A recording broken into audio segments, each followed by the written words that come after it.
नमस्कार friends, astro intelligence के नक्षत्र वीडियो सीरीज के आखिरी पड़ाव में आपका स्वागत। सबसे पहले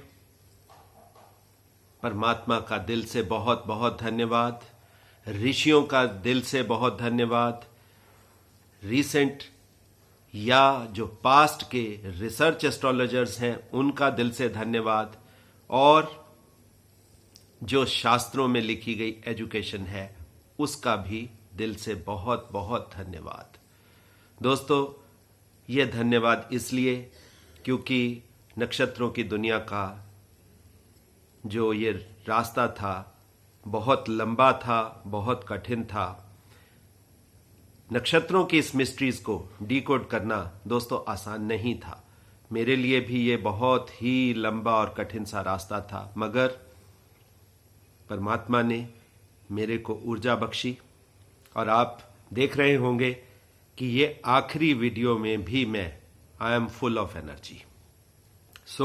इसीलिए इतनी ऊर्जा देने के लिए और आप सबका इस लंबे सफर में मेरे साथ बने रहने के लिए धन्यवाद।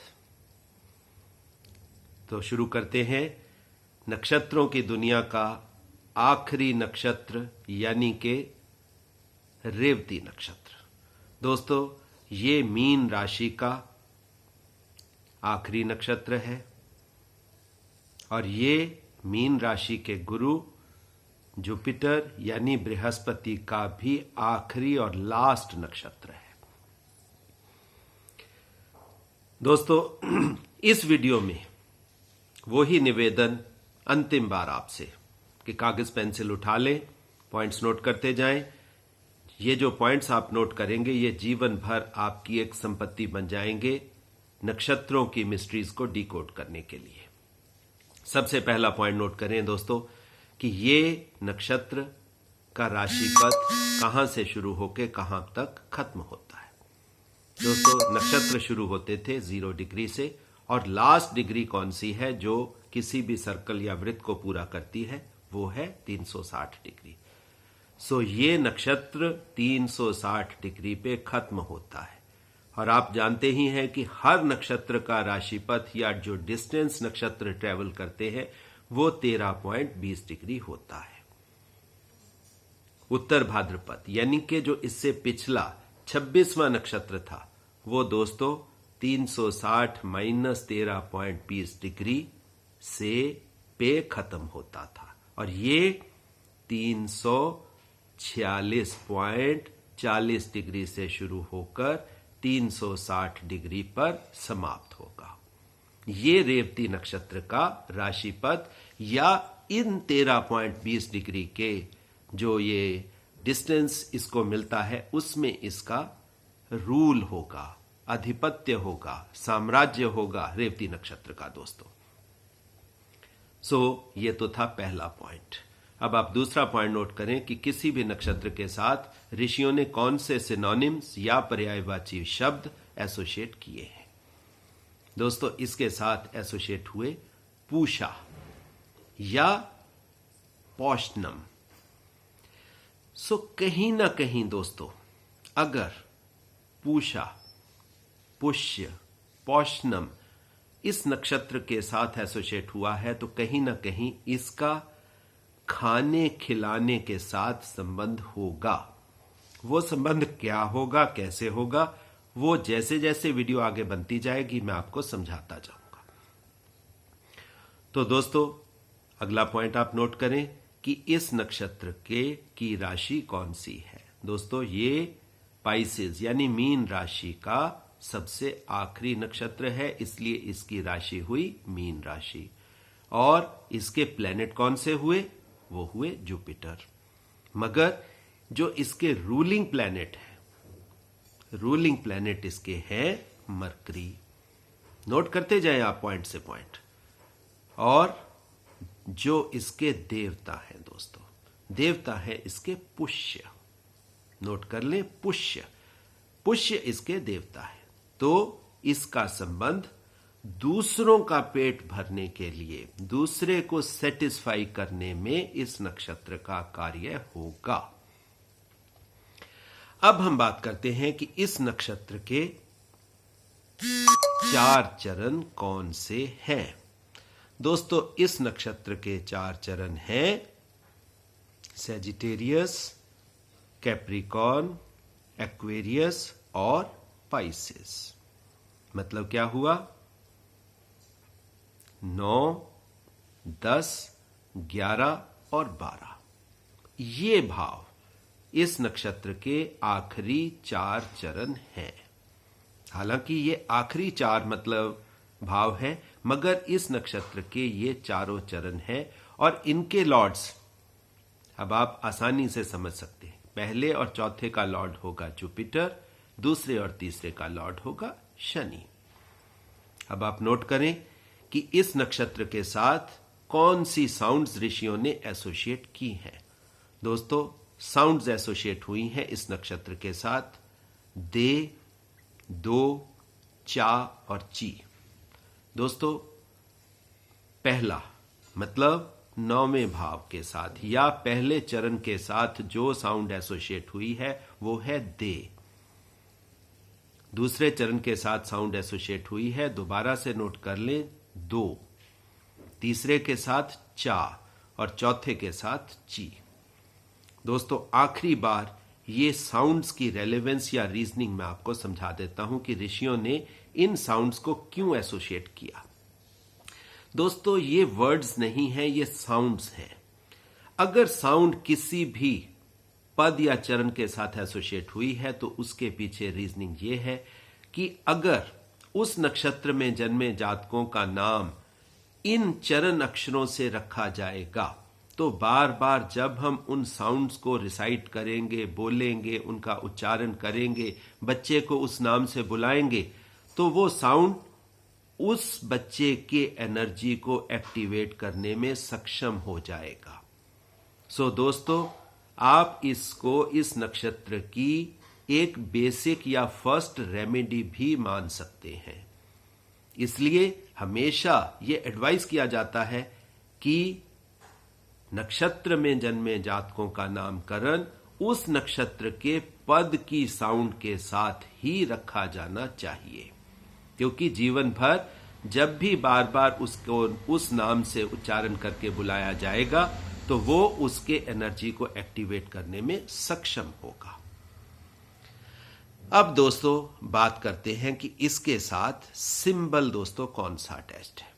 दोस्तों, इसके साथ सिंबल अटैच्ड है ड्रम, 2 सिंबल्स है, और दूसरा है मछली का पेट, क्योंकि इसका संबंध पुष्य यानी कि खाने के साथ तो है, पोषण के साथ तो है, इसीलिए मछली का पेट और दूसरा है ड्रम। मगर दोस्तों, कहीं ना कहीं ड्रम के साथ या पेट के साथ आपको क्या चीज समझ में आती है या ऋषि हमें क्या समझाना चाहते हैं? दोस्तों, कहीं ना कहीं इस नक्षत्र के साथ भी एम्प्टीनेस, खालीपन एसोसिएट होगा। अब वो कौन सा खालीपन होगा वो मैं आपको बहुत डिटेल में और बहुत सूक्ष्म तरीके से आपको समझाऊंगा कि इस खालीपन का इस नक्षत्र के साथ क्या एसोसिएशन है। अभी आप ये जो सिंबल इस नक्षत्र के साथ बन रहा है वो आप नोट कर ले। पहला है ड्रम, दूसरा है मछली का पेट। अब दोस्तों नोट करें कि ये नक्षत्र कितने स्टार्स की कॉन्स्टेलेशन है। ये रेवती नक्षत्र 32 स्टार्स की कॉन्स्टेलेशन है। 32 तारों से जो सौर मंडल या नक्षत्र मंडल में आकृति बनती है उसको ऋषियों ने हमें 2 तरीके से बताया है। पहला है ड्रम या दूसरा है मछली का पेट। अब अगला पॉइंट नोट करें, वो क्या है कि इस नक्षत्र के साथ कर्म पथ यानी कि कार्यपथ कौन सा निश्चित किया गया है। दोस्तों, इसके साथ कार्यपथ जो उन्होंने एसोसिएट किया है वो है मोक्ष का। इससे क्या हमें समझ में आता है कि this is one of the most spiritual नक्षत्र, क्योंकि ये जो नक्षत्र है ये मोक्ष का नक्षत्र है। मोक्ष से हमें क्या समझ आता है कि जब भी आत्मा जन्म लेती है तो उस आत्मा का जो सबसे उच्चतम पड़ाव है वो पड़ाव है मोक्ष का। दोस्तों, जो लोग मेडिटेशन करते हैं, जो स्पिरिचुअलिटी के फील्ड को थोड़ा सा भी जानते हैं, वो समझ सकते हैं कि साधना के रास्ते पर चलकर ही हम मोक्ष प्राप्ति कर सकते हैं।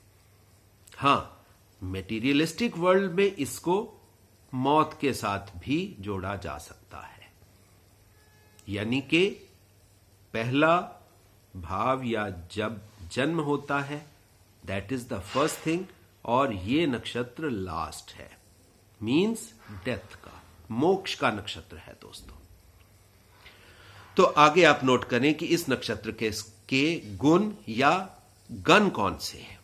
दोस्तों, इसके साथ एसोसिएटेड गुण है, वो है देव के। देव मींस पॉजिटिव एनर्जी। दोस्तों, इस नक्षत्र के साथ ऋषियों ने सिर्फ और सिर्फ पॉजिटिव एनर्जी को ही एसोसिएट किया। नेगेटिव एनर्जी यानी कि डेविल्स इसके साथ एसोसिएट नहीं है। ना ही पॉजिटिव और नेगेटिव का समन्वय मिश्रण जो हम ह्यूमंस हैं, वो भी इस नक्षत्र के साथ उन्होंने एसोसिएट नहीं किए। सो इसका मतलब क्या हुआ कि ये नक्षत्र जो है, ये काफी सीक्रेट और कुछ हाई लेवल का नक्षत्र है, क्योंकि इस नक्षत्र के जातकों में सेंटली क्वालिटीज, देवताओं की क्वालिटीज होंगी ही होंगी। यही चीज ऋषि हमको इस चीज से समझाना चाहते हैं। आगे दोस्त बात करते हैं कि इसके साथ वर्ण ऋषियों ने कौन सा एसोसिएट किया। दोस्तों, वर्ण एसोसिएट हुआ इसके साथ शूद्र का, सर्वेंट का, वर्कर का। तो कहीं ना कहीं इस नक्षत्र के जातकों को जीवन भर कर्म तो करना पड़ेगा। छोटे से छोटा कर्म इनको करना पड़ेगा। और आप इस चीज को ये देखोगे भी कि रेवती नक्षत्र के जातक जीवन भर काम करते हुए ही मिलेंगे। आगे बात करते हैं कि पंच तत्वों में से कौन सा तत्व ऋषियों ने इस नक्षत्र के साथ एसोसिएट किया। तो दोस्तों, इसके साथ भी उन्होंने आकाश तत्व यानी कि ईथर को ही इस नक्षत्र के जातकों के साथ एसोसिएट किया। इसके पीछे रीजनिंग क्या है वो आप समझ सकते हैं। वो मैं आपको समझाता हूं कि क्या रीजनिंग है। दोस्तों, वायु तत्व खालीपन से संबंधित है, मगर उसमें वायु होती है। आकाश बिल्कुल खाली चीज है, इसमें इवन वायु भी नहीं होती। ये ईथर, खालीपन, आकाश, जिसको उन्होंने सिंबल ड्रम के साथ या मछली के पेट के साथ भी किया। अब यहां पे दोस्तों आप एक चीज को समझिए, ये मोक्ष देने वाला नक्षत्र है। और मोक्ष कब मिल सकता है? जब हमारे दिमाग में से विचार खाली हो जाएंगे।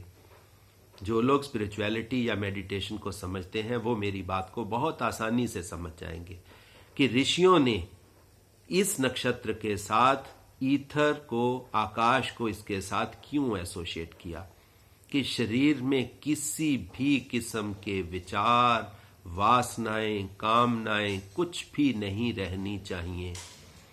तभी ये खालीपन आपको मेडिटेशन के रास्ते से ले जाकर आपको मोक्ष प्राप्ति तक पहुंचाएगा। तो इसलिए इस नक्षत्र के साथ उन्होंने आकाश तत्व को रिलेट किया।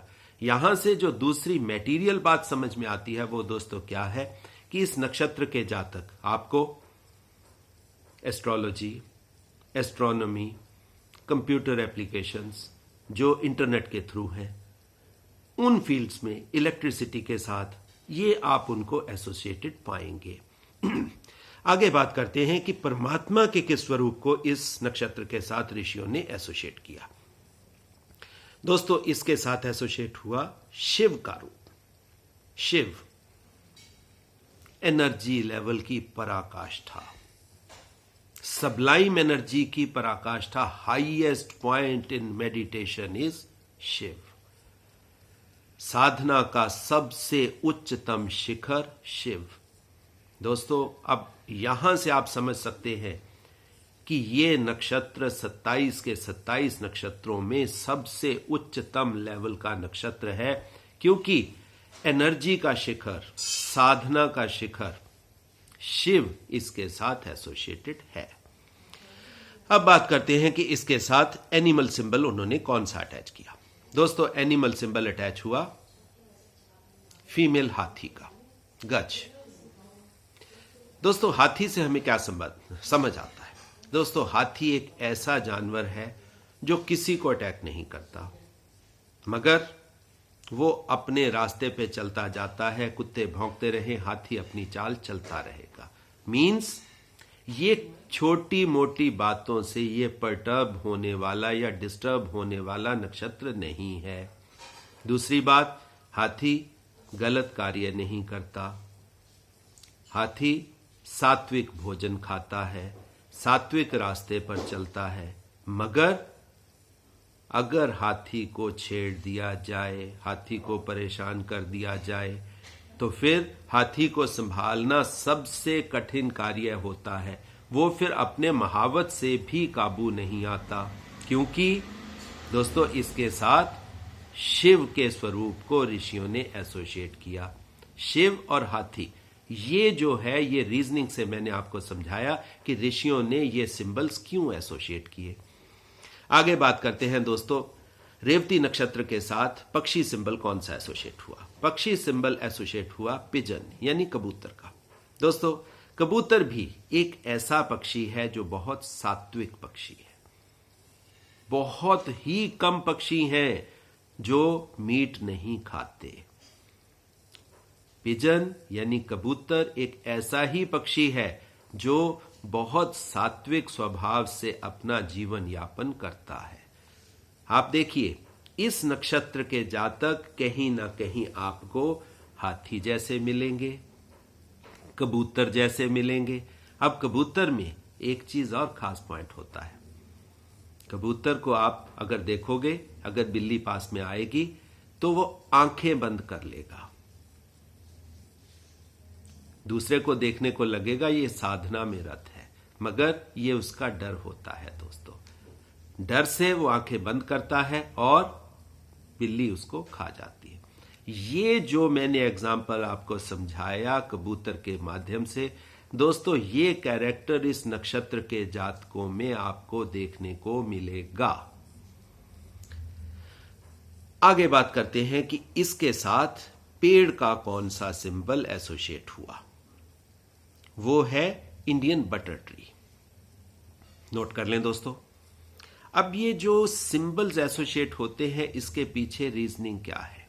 अब दोस्तों, ये भी एक रेमेडी यानी कि उपाय का माध्यम है।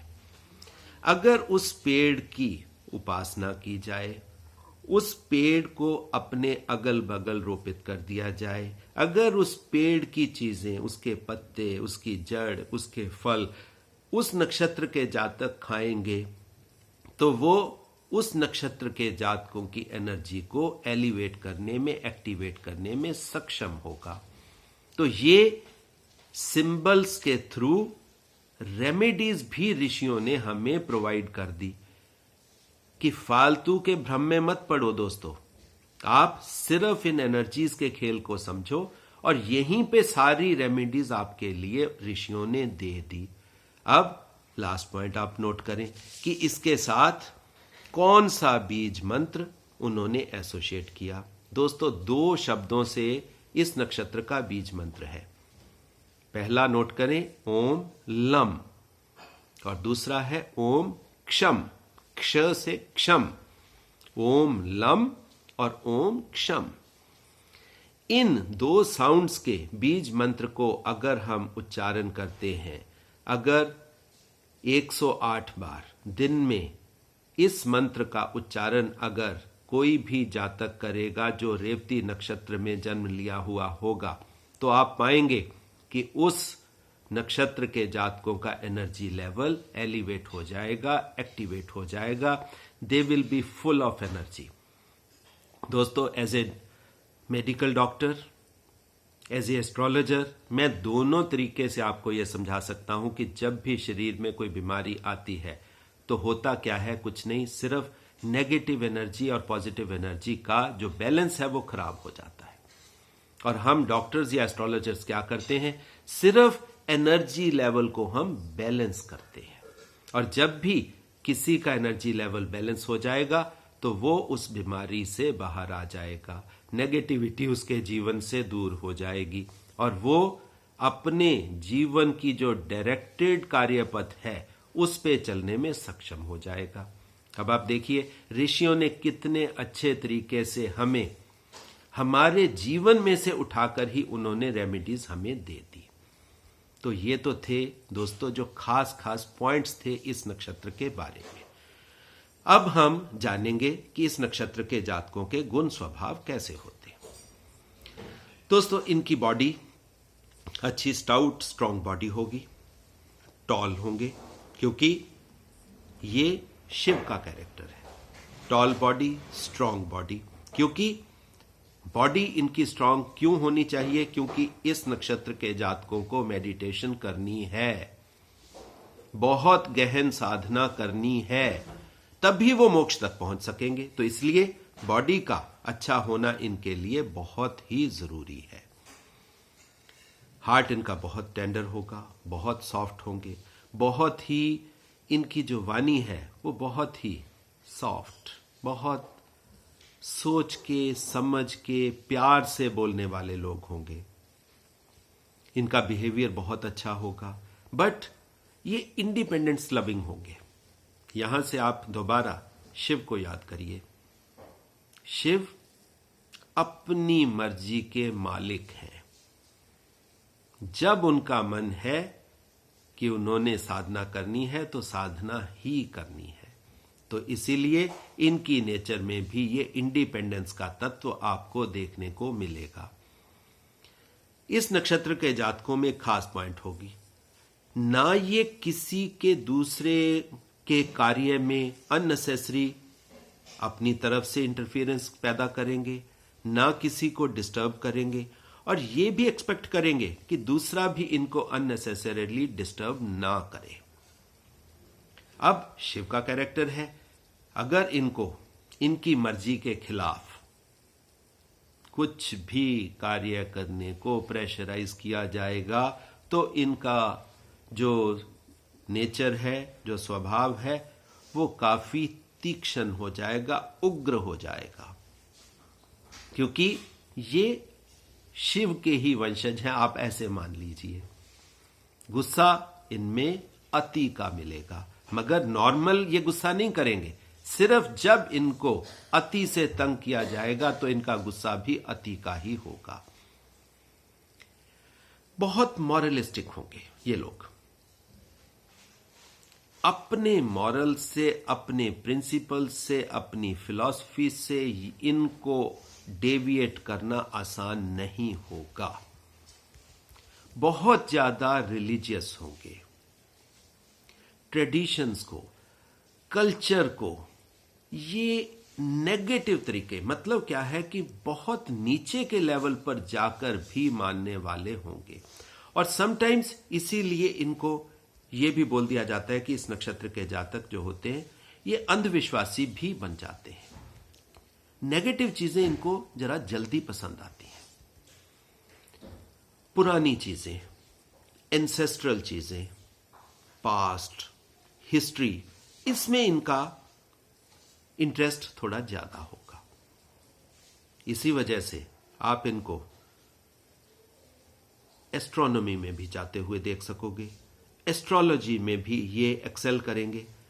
मगर ऐसे नहीं है कि इनमें साइंस की इंटरेस्ट नहीं होगा। साइंस के फील्ड्स में भी दोस्तों ये जाएंगे, और अगर साइंस के फील्ड में नहीं भी जाएंगे, अगर आप मानोगे, समझोगे कि रेवती नक्षत्र का जातक अगर वो एस्ट्रोलॉजर है तो वो आपको कोई चीज समझाएगा तो वो समझाएगा साइंस के एग्जाम्पल्स के थ्रू। पोएट्री और राइटिंग इनकी एक नेचुरल एबिलिटी होती है। आर्ट म्यूजिक में इनका इंटरेस्ट काफी ज्यादा होता है। ये डांस बहुत अच्छा कर सकते हैं। They can be very good singers also. इनके मन में एक बड़ी खास टेलर पॉइंट है जो आप नोट कर लें कि रेवती नक्षत्र के जो जातक या बच्चे होंगे वो फॉरेन में बसना पसंद करेंगे और फॉरेन में जाएंगे भी। फॉरेन इनकी सबसे फेवरेट डेस्टिनेशन होगी और जो जातक फॉरेन नहीं जाएंगे उनका जीवन बहुत मीडियोकर जीवन होगा। अब बात करते हैं कि इस नक्षत्र के जातकों की फैमिली लाइफ कैसी होती है। फैमिली लाइफ मोर और लेस दोस्तों इनकी हैप्पी, खुश, they are happily married couple. अच्छी पत्नी मिलेगी।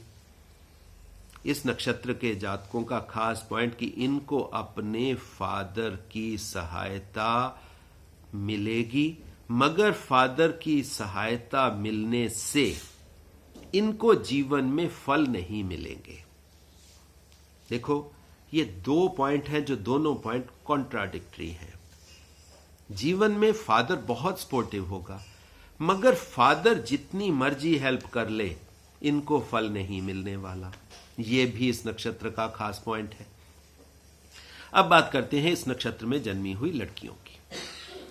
लड़कियां दोस्तों इस नक्षत्र की बहुत खूबसूरत होंगी, बहुत इंप्रेसिव पर्सनैलिटी होगी, लेकिन एडामेंसी भी बहुत होगी, बहुत एडामेंट नेचर की होंगी, बहुत रिलीजियस, बहुत परमात्मा को मानने वाली, बहुत डिवोटेड, कल्चर, ट्रेडिशंस, रिचुअल्स इनको बहुत ज्यादा मानने वाली, आर्ट, फाइनेंस, म्यूजिक, डांस, ये इनके फेवर्ड सब्जेक्ट होंगे। मैरिड लाइफ इनकी भी अच्छी होगी। एक यहां पे आप पॉइंट यहां नोट कर लें कि इस नक्षत्र में जन्मी लड़कियों को आर्द्रा नक्षत्र के लड़कों के साथ शादी नहीं करनी चाहिए। ये खास पॉइंट आप नोट कर लें। जब भी कोई आपके पास कंसल्टेशन के लिए आए, लड़की का जन्म अगर रेवती नक्षत्र में हुआ है और लड़के का जन्म अगर कहीं आर्द्रा नक्षत्र में है, तो इनकी मैरिज को आप ना कर सकते हैं, मना कर दे, क्योंकि ये मैरिज लॉन्ग लास्टिंग नहीं होगी। दोस्तों ये तो थे इनके खास पॉइंट्स। अब थोड़ी सी बातें जो स्पिरिचुअलिटी के रिलेटेड। दोस्तों इस नक्षत्र के जातकों का ऑकल्ट, तांत्रिक विधाओं में इंटरेस्ट होगा। स्पिरिचुअलिटी, उससे रिलेटेड हीलिंग के कार्य को ये बहुत अच्छे से करने में सक्षम होंगे। वैसे भी इस नक्षत्र के जातक they are natural healers. Finance का फील्ड भी ये ले सकते हैं, बिजनेस में भी एक्सेल कर सकते हैं। चैरिटी के काम इनको बहुत पसंद आते हैं करना। बैठे बैठे चाहे इनकी सामर्थ्य हो या ना हो, ये किसी को देने में हिचकते नहीं, दे दो। दान, बहुत दान प्रिय होंगे। जानवरों की सेवा करने में इनको एक खास किस्म का आनंद मिलेगा। एग्रीकल्चर में भी ये जा सकते हैं। सो दोस्तों ये कुछ थे खास पॉइंट्स जो मैं आपको रेवती नक्षत्र के बारे में बताना चाहता हूं। यहां पे दोस्तों मेरा आपसे नक्षत्रों की दुनिया का सफर, यहां पे हम दोनों की कंपेनियनशिप, आपकी और मेरी कंपेनियनशिप नक्षत्रों की दुनिया के लिए यहां पे समाप्त होती है। इस पूरे रास्ते पर मेरा साथ देने के लिए दोस्तों दिल से धन्यवाद।